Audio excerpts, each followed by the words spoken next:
শুরুর দুই ম্যাচে দুই জয়, এর মাঝে বিশ্বকাপের কোয়ার্টার ফাইনাল নিশ্চিত করেছে আর্জেন্টিনা। এবার লক্ষ্য গ্রুপ চ্যাম্পিয়ন হওয়া, আর সেখানে ইতালি যুব দলের বিপক্ষে নামবে আলবিসেলেস্তেরা। ম্যাচের আগে ফুরফুরে থাকলেও জয়ে নজর থাকবে আর্জেন্টিনার দলের।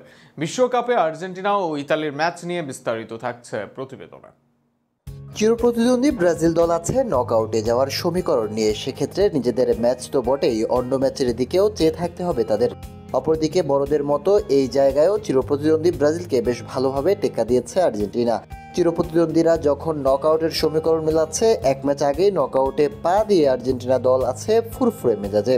তবে তাতে প্রতিপক্ষকে ছাড় দিতে চাইবে না আর্জেন্টিনা দল, কারণ এবার তারা মাঠে নামবে গ্রুপ চ্যাম্পিয়ন হওয়ার লড়াইয়ে। যেখানে ইতালির বিপক্ষে জয় বা ড্র তাদের করতে পারে গ্রুপ চ্যাম্পিয়ন, আর এতে ফাইনালে যাওয়ার জন্য তুলনামূলক সহজ প্রতিপক্ষ পাবে আর্জেন্টিনা। তাই এই ম্যাচকে হেলায় নিলে ফাইনালে যাওয়ার পথ ভুগতে হতে পারে আলবিসেলেস্তাদের। ইতালির বিপক্ষে পূর্ণ মনোযোগ দিতে হবে তাদের। বিশ্বকাপে এখন পর্যন্ত বেশ শক্ত অবস্থানে আর্জেন্টিনা। দলে নেই ইচেভেরি, মাস্তান্তুনোর মতো খেলোয়াড়, তবে তাদের অভাব একেবারেই বুঝতে দেননি সার্কো, সোভিয়ারভি, মাটোরোরা। নিজের খেলা প্রথম দুই ম্যাচে 3 গোল করেছেন লেভারকুসেনের খেলা স্ট্রাইকার সার্কো। অপরদিকে দুই ম্যাচেই বদলি হিসাবে নেমে গোল আদায় করেছেন তরুণ অ্যাটাকিং মিডফিল্ডার ইয়ান সুবিয়ারভি। নাম্বার 10-এ মন্টেরিও দেখিয়েছেন প্রতিভার ঝলক। পেরেস দিলগাদোরও নিজেদের মেলে ধরেছেন। প্রথম দুই ম্যাচে দল পেয়েছে 7 গোল।